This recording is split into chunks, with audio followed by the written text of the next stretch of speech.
right here is even hard.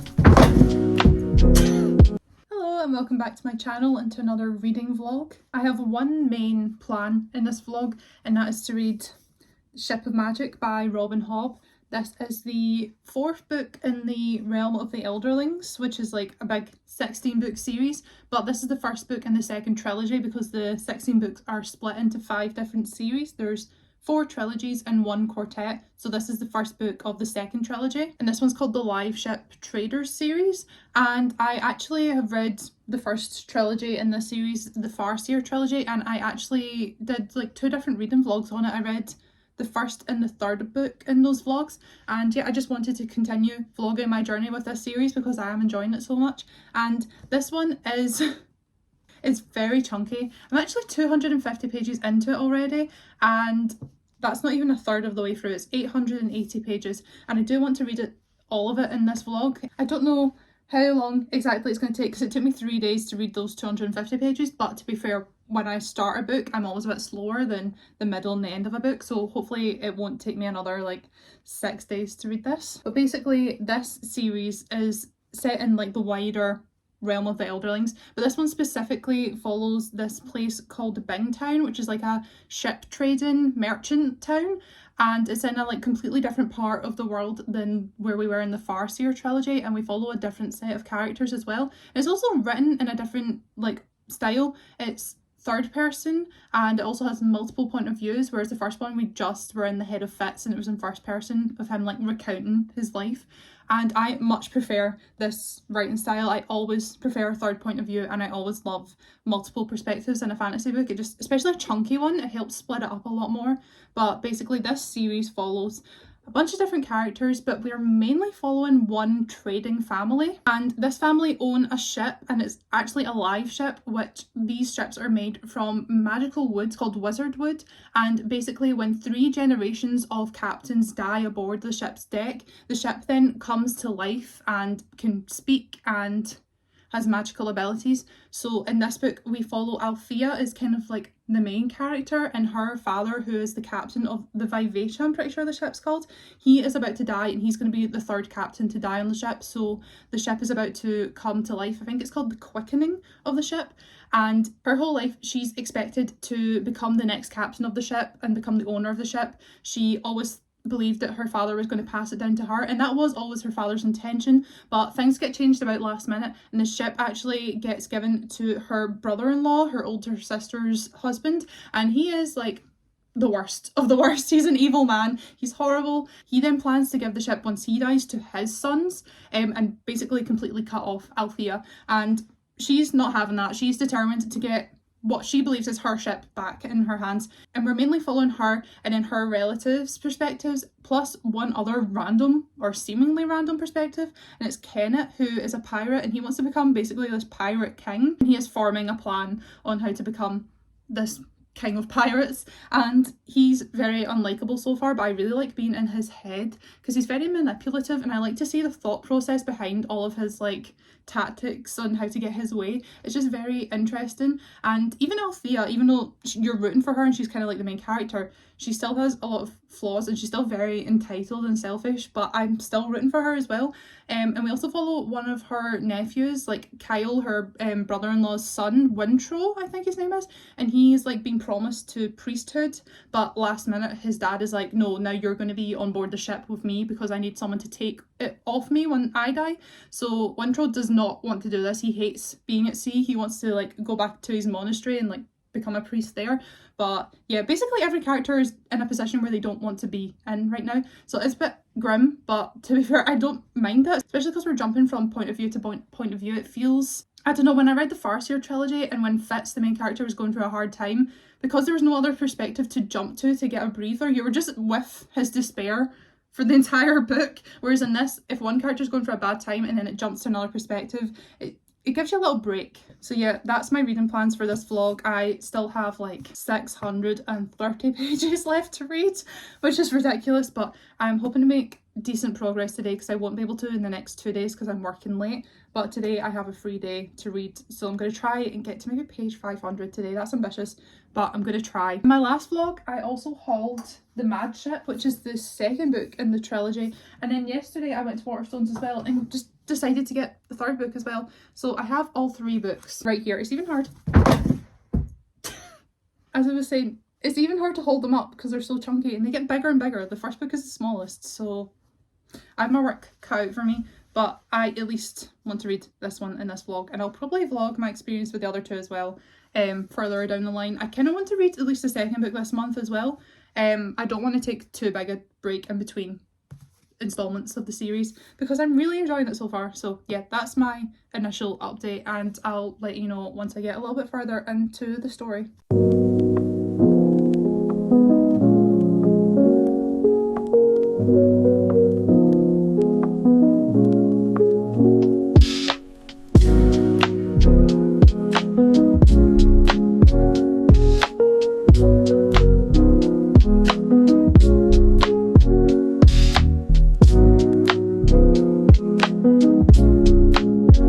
So I am now 317 pages into this, and I'm going to read more tonight, and I have a theory early on, and I'm going to put spoilers up for this because even though it's just a theory and I don't think I'm right, just in case anyone finds this spoilery, but basically I heard somewhere that there's a character from the Farseer trilogy in this series somehow, and I was trying to figure out who it was. And there's this character in this called Amber, and she's like new to the town here. So she's not like a person who's been in this town for years like all the other characters. Like, she's an outsider, which makes me feel like it could be one of the Farseer trilogy characters because all those characters live in a different place. So because she's from somewhere else, she could be from the Six Duchies. And the only two people, I don't know why, her name's Amber, right? But I'm thinking, is she Lady Patience? I don't know, because she's like quite soft spoken. I don't know. So she just reminds me of Lady Patience, but my main theory is that she's the Fool, which I feel like I would have heard if the Fool was in this trilogy. So I don't think it's the Fool, but she's just, I've just read a chapter between Althea, one of the main characters, and this Amber woman, and the way she described Amber earlier in the book, I'm pretty sure she mentioned that she was really pale or she had really white eyes, and then she was describing her again and said that she was all the same colour, like her hair, her eyes, her face were all the same complexion. And it just reminds me of the Fool, because the Fool was just like completely white. And then Amber starts to talk to Althea almost in riddles, which is how the Fool speaks.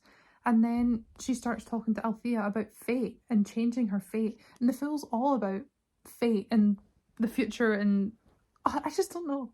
I don't know. I feel like that is not going to be the case, because I feel like I would have heard if the Fool was in this trilogy. That's my working theory just now, but we'll see if it comes true or not. But I'm going to continue in this because, yeah, I'm only about a third of the way through now, and I want to get a decent amount of way through. I kind of want to get halfway through it tonight, which would be page 440. I'm going to aim for that, so it's another 123 pages, so we'll see.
I'm back from Waterstones, and the reason I was in Waterstones is because It's so short. I went in to get a haircut, and then Waterstones is like a 5-10 minute walk away from where I got my haircut, so I just went in and read there. It's so short. I was not expecting it to be that short, but I did ask for it this short. I just, when you see it, it's like, yeah. I also don't normally like my fringe this short either, so in a few days it'll be like down here, so it's not that bad. I'm not like upset about my fringe at all because it literally grows out in days. I got like a bouncy blowout, and I feel like when it's this short, I kind of look like I'm from the 50s. I look like a character from Hairspray, or like I'm doing Maud Flanders cosplay or something like that. Like, I don't know. Anyways, I feel like I owe you a really big reading update because it's been 3 days since I filmed because I was working late the past 2 days, and I did read a lot actually. The 2 days I was working, I managed to squeeze in some reading time before my shift, so I have a lot to update on because I'm quite further in the book. But first, I have a haul, and not from Waterstones. I actually didn't buy anything in Waterstones. I have publisher mail. This is from Orbit or Hachette. I think they're Hachette is under, no, Orbit's under Hachette, I'm pretty sure. They're like the main publishers that send me books, which is good because I think Orbit are my favourite publishers. I'm pretty sure their fantasy books are just my favourite kind of fantasy books. They tend to be popular enough that everyone's talking about them, but they're slightly weird, which is what I like in like fantasy books. I don't love a typical like romantasy. So I feel like Orbit's the kind of my go-to publisher these days. But anyways, it's time to unbox this. I got an email to say that this was coming, which I was so excited about because it's one of my most anticipated releases of the year. Oops.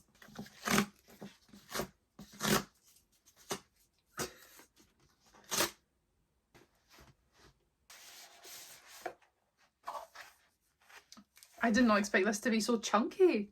It's the last contract of Isako, and this is by Fonda Lee, who wrote the Greenbone saga. And I've only read Jade City, and that was like 3-4 years ago, and I really did like it, and I just never continued in the series. But I think if I love this, I'll probably reread Jade City and then get the rest of the series.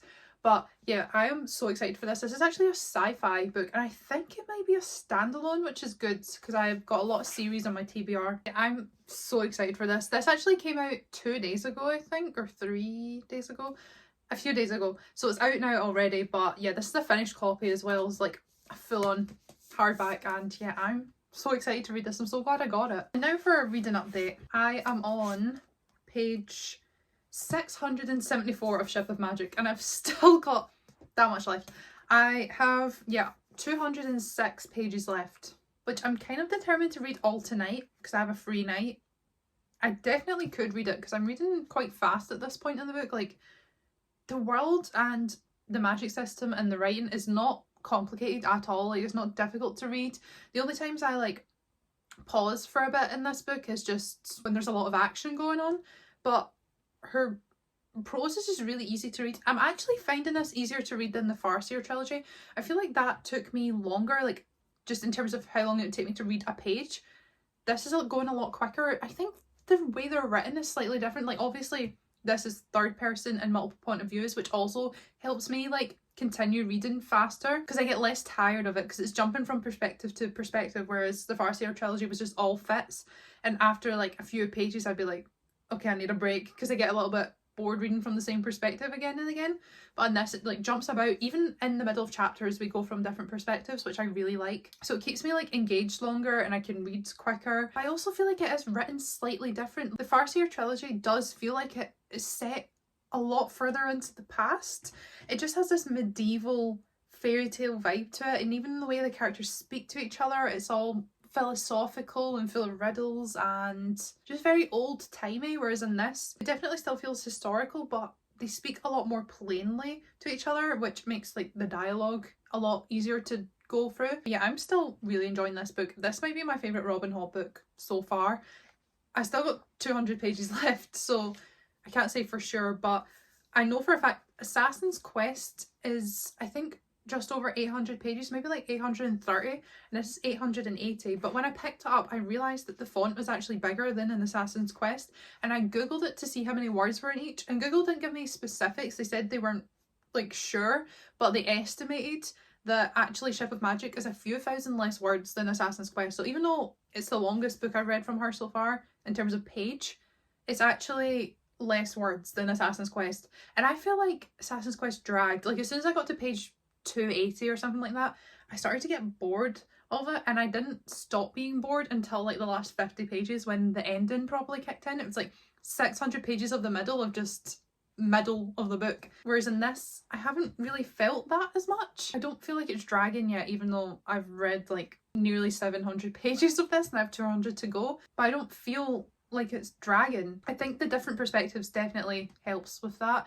Like each individual story doesn't feel drawn out, whereas when I read Assassin's Quest, because it's all the one story, that's why I felt like it was being dragged. My favourite perspective in this so far as well is one character called Paragon, and actually he is a ship. He's like one of the live ships that comes to life, and you get two perspectives from two different ships. You get the Vivacia, who's the main character's like promised ship, and then Paragon, who's a ship that's gone mad, essentially. It's gone off the rails. They call him the Pariah, I'm pretty sure, as like a nickname. They explained a bit about the origin of how the ship gone mad. Can't remember exactly. Something happened to the owners of the ship, and then anyone who tried to board the ship afterwards who wasn't like a family member of the ship like rejected, and now he's just been abandoned. And you get his perspective and all the people that come and visit him because they want to do things to him. Like some people want to like strip him of his magical wood, and then other people want to like find out more about him, and some people just want to like take shelter in him and spend the night there.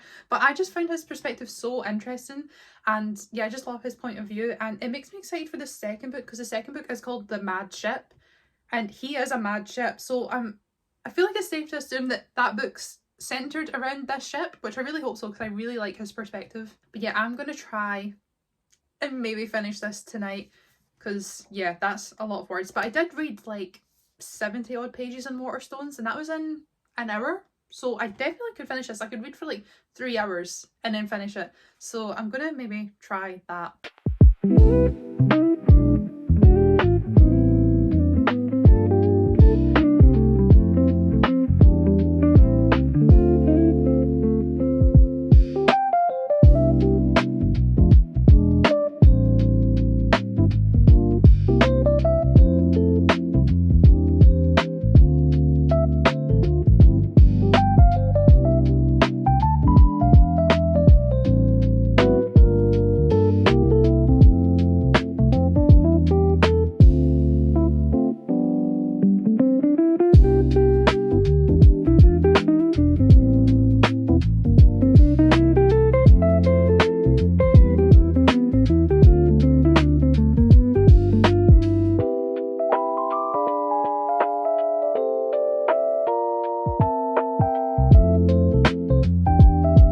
I wanted to finish this last night and I didn't, which I'm not that surprised about, but I'm 140 pages from the end. I'm on page 731, I think. 739. So yeah, 141 pages from the end, and I'm definitely going to finish it today, because I actually started this a week ago today, so I think this is technically the 8th day. So I would like to get it finished tonight. I don't feel like it would take too much. Like 140 pages is definitely doable, and my current thoughts on it is I'm still really enjoying it. I don't really feel like it's dragging that much, especially in comparison to Assassin's Quest, where I thought that dragged so much. This still isn't really dragging, but I do want it to be over, if that makes sense. And yeah, I'm really enjoying the characters still. Wintro, or Wintrow, I'm saying Wintro in my head. He's probably my favourite character, my favourite human character so far. He kind of reminds me of Fitz in a way where he just keeps getting put through horrific situations again and again, and he just doesn't want anything to do with it, but everyone around him is so horrible to him, and I just feel really bad for him. I am interested in Wintrow's sister, Malta, but she is annoying, but I've heard she does get better, but I am intrigued by her and like why we're getting her perspective. And Althea, the kind of main character, but we actually haven't gotten that much from her throughout the book, but I am excited to see where her story is going to go. And my favourite perspectives are still the two live ships that we get, the Vivacia and Paragon. I still really like their perspectives, and I'm still working on my theory about a certain character from Farseer trilogy being in this. I'm still not sure yet. I don't know if we'll find out in this book or if it's later in the series, but I am keeping my eyes out for that. And yeah, I'm overall enjoying this so far, and yeah, I'm going to try and finish it today. Also, my hair, I don't know how I feel about it. I don't like it this short. I feel like I do like the layers, there's a lot of layers in it, but I just feel like my face is too big for a hair this short. The fringe is going to grow out. It's already like so much longer than it was yesterday. I don't love the jagginess of it as well, but that will sort itself out in a week or so. But yeah, the rest of my hair, I don't know how I feel about it. It just looks so strange. Anyways, I'm going to just try and get used to it. But yeah, I am going to try and finish this.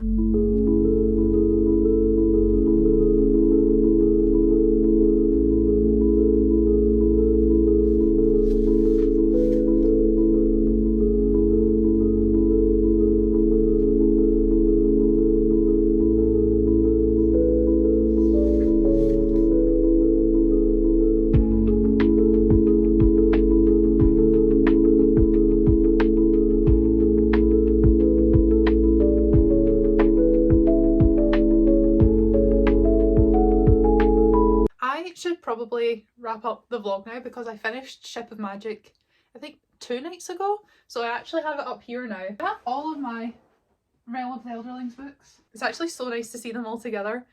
I only started this series in March, like mid to late March, and yeah, I'm now 4 books in. I'm gonna give this 4.5 stars. This was 5 stars until maybe the 600 page mark, because when I got to around there, that's when I started to feel like the story was dragging, and I feel like if things were slightly condensed earlier in the book, we could have wrapped things up by like 600 odd pages. I feel like that's a good page count for an epic fantasy book, and 880 pages just feel like a bit too much. There were certain scenes or like character point of views that I feel like could have been cut out completely, like they're a bit repetitive after a while, and there was other ones I just feel like could have been shortened, like kept in, but like just slightly less droning on in certain chapters. I feel like that could have got the page count down to the 600 range, which I feel like would be a lot better, at least for me anyway. Overall, I did really enjoy this. I still think Royal Assassin, the second Farseer book, is my favourite out of all her books. I think that's because it is 600 pages, so it was kind of like the perfect amount. It stopped just before it started to drag, whereas this and Assassin's Quest both dragged a bit, but this one less so because we were jumping about point of views. But yeah, overall I did really enjoy this. A lot of people say it is a setup book, and I did really feel like it was.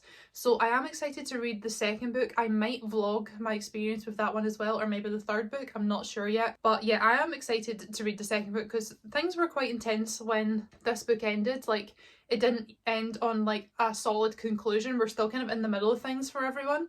So I do think the second book is going to be quite action-packed from the start. There's also a couple of point of views in this story that I really want to find out more about. There's like the character I've mentioned before in the vlog, Amber. I want to know more about her. I also want to know more about the sea serpents, because they get like 3 chapters in this entire book, and it's like 3-page chapters. So we get, yeah, like less than like 10-15 pages throughout the entire 880 page book of these sea serpents, but they are the prologue and the last chapter, so I feel like they are important, but I just don't know why yet.